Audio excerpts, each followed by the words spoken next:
cannot believe the baby that I had, something that felt like yesterday, is now a toddler. Like, where did time go? I can't really believe it. I'm honestly still marveling and in shock at how fast she's growing. But it's a beautiful thing to see a child grow. But nobody warned me. Like, nobody told me that this toddler stage is going to be war. I kind of knew though. I knew because I've seen other moms talk about how this stage was difficult for them, and it's just one of those things that you don't actually know the extent of until you are in it, like I am now, and I'm sure you are now because you saw the title of this video before you clicked on it. So I'm assuming that you have a toddler, or you are about to have a toddler, or you will have a toddler in the future. So welcome to the club. In this video, I'm just going to be sharing my real life toddler mom hacks that actually work. These are things that I do every single day, every single week, every single month to make my life easier, because we have to find a way to survive one way or the other.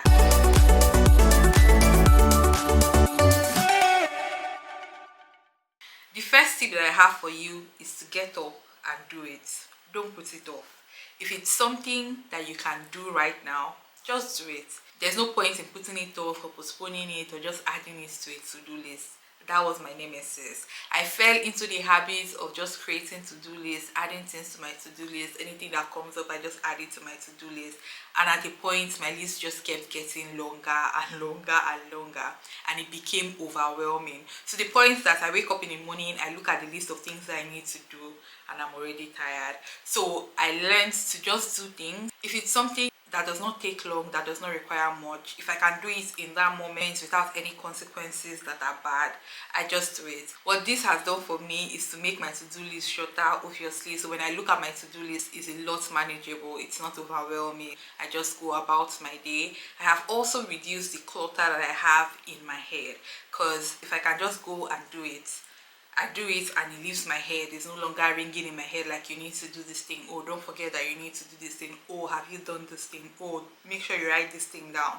Just because I've gotten it out of the way, it just creates space for me in my head to do other things. You can also apply this tip in maintaining your relationship with your friends, your family, anybody that you need to keep in contact with. One thing that I'm now learning to do is the moment somebody pops in my head, and if I've not spoken to them for a bit, I just send a message or call them. I don't say, oh, I'll call this person tomorrow or next tomorrow or the day.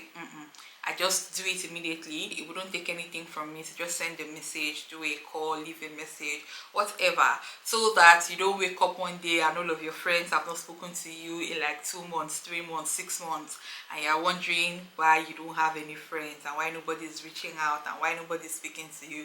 It's because you are not reaching out. You say you will call them in your head and you've not called. They sent you a message, you did not respond. 2 weeks, 2 months. I know that we say as moms that we need people to give us grace because sometimes we don't have the time, which is true, but you also have to consider that the people that you are dealing with are humans that have feelings as well. So you cannot just keep forgetting to check up on them as well. They have things that are going on in their life that they need their friends for. So you need to be there for people as much as you want people to be there for you. So whenever they pop up in your head, call them. If you are scrolling through Instagram or WhatsApp status and you see a message from them, an update or something, send a message, call. The time that you have, use it judiciously. Don't just expect that people will extend grace to you when you are not even making any kind of effort at all.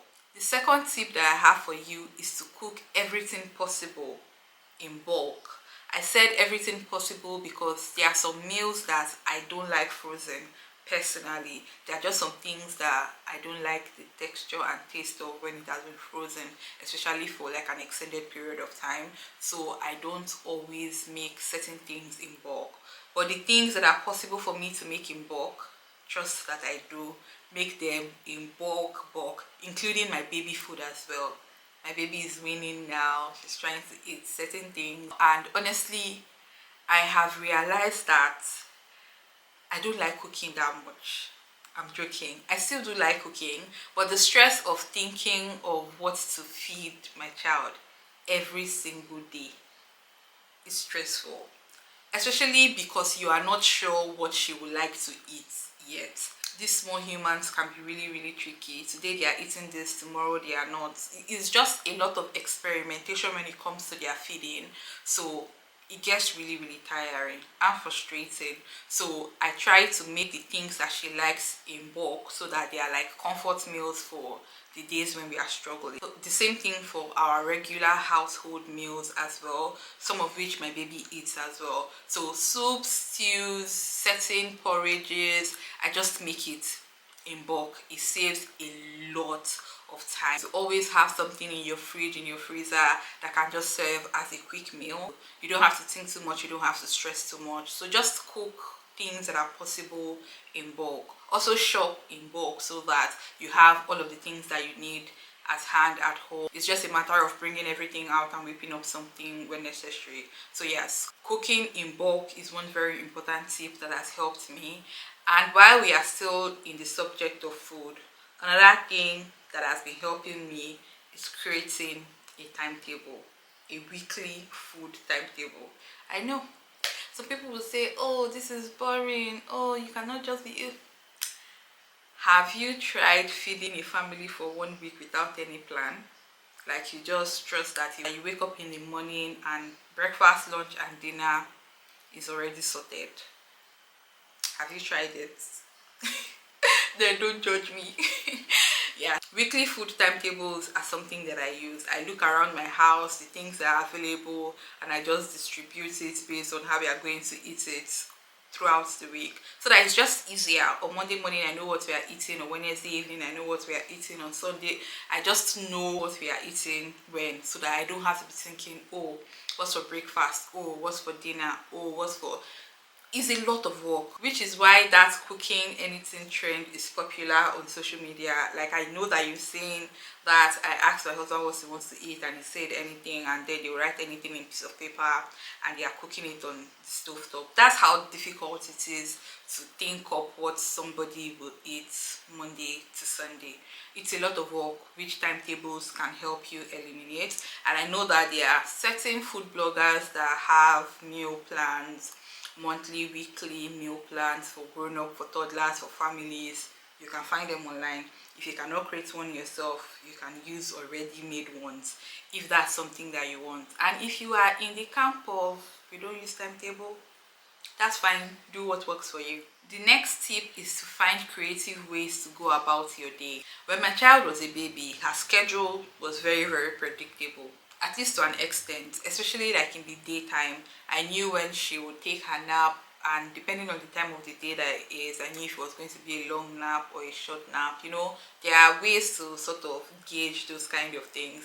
And because I could kind of predict her schedule, I could find ways to get certain things done. Having my bath, taking my bath was like one of the hardest things to do with a newborn, with a baby. It was really, really hard because like you go into the bathroom, you leave them in the room, I cannot really see her, and I need to be sure that she's okay. At least with babies, they couldn't really roll until they were like a certain month old.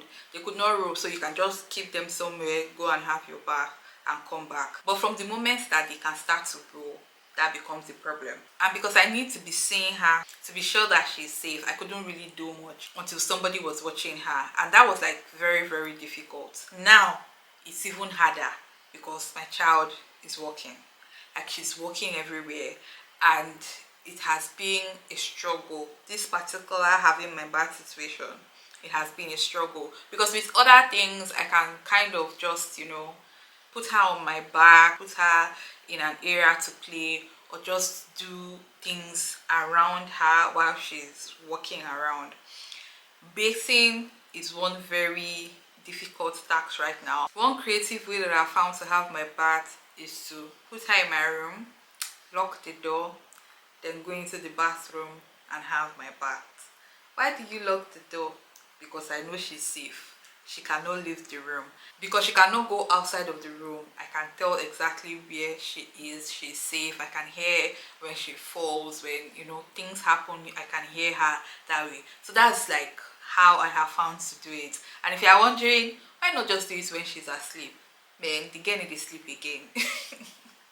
She doesn't sleep, especially in the afternoons. Like the naps that she takes, she has to take it on me. I have to be carrying her, or I have to be really, really close. Like she will keep like this and be sure that I'm close. If not, she's not going to sleep. And that has been really, really frustrating. So I've just had to find creative ways to do things. I mentioned that sometimes I just put her on my back, use wrapper, you know, the way our parents did it, and just do my thing. Other times I just make sure that I can see her and that she's within my eyesight, and I just use my eye to ensure that she's safe and good, and I just go about my day. Which brings me to my next point, which is to baby proof your entire house. Like peace of mind, that's what that gives you. Baby proof your entire house, because you know that as they're walking around, jumping around, dragging things, pulling things, pushing things, they are safe. At least to the best of your ability. You need to baby proof your space. That's why I can lock the door and just leave her in the room and go and have my bath, because I know the things that are within the area that she is, and I know that she's safe. I only have that peace of mind in the time that I'm in the bathroom, because I know that she's in a safe space and nothing is going to happen, by God's grace. I don't think that there's any tip that I can give you in this video that will totally prepare you for this toddler stage. It's something. It really is something. But as I find things that help me, I'm going to come on here and share. And if there's something that you're doing that is helping you at this stage, please let me know in the comment section and let other moms know as well. And I'm looking for all of the help that I can get in this period. Thank you in advance. If you liked this video or you found anything that I shared in this video helpful, leave a thumbs up, leave a comment. Do not forget to subscribe to my channel if you are not yet subscribed, and I'll see you guys in my next video. Bye bye.